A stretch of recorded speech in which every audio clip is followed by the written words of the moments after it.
Since taking office, Mahan has made tackling homelessness one of his administration's top priorities. That's why the mayor wants to put 200 units of interim housing on some land owned by the VTA. Devin Fehely explains why tomorrow the transit agency may vote to pump the brakes on that project. A person is a person whether you live in a box or a house.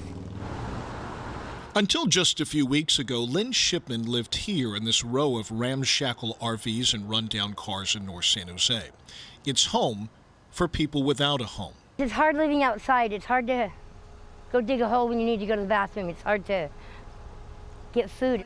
Ironically, the encampment is a short distance from the site where the city would like to build emergency housing, up to 200 units for the homeless. It's an open space. It's been an empty field for years and likely would be an empty field for years to come if we don't use it to address this crisis. You can begin to understand the mayor's fondness for this site off Sanker Road in North San Jose.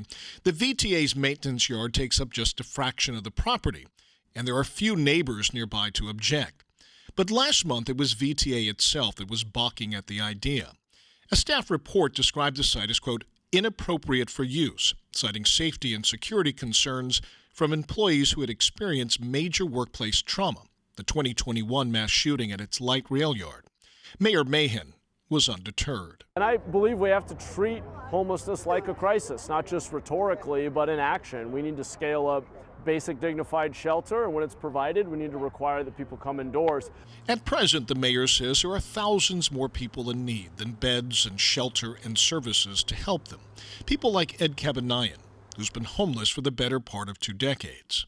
If I was offered a spot in it, I probably would take it. But also, I mean, if they have employment, I would take that too.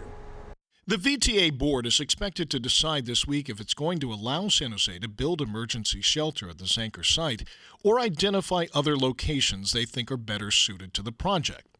But whatever they decide, the uncomfortable reality is there are likely to be people like Lynn and Ed living in society's shadow somewhere nearby.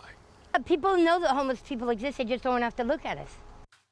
Well, San Jose currently has about 450 interim housing units. The mayor's goal is to increase that number to 1,000. The hope is to give people more options as they try to climb out of homelessness.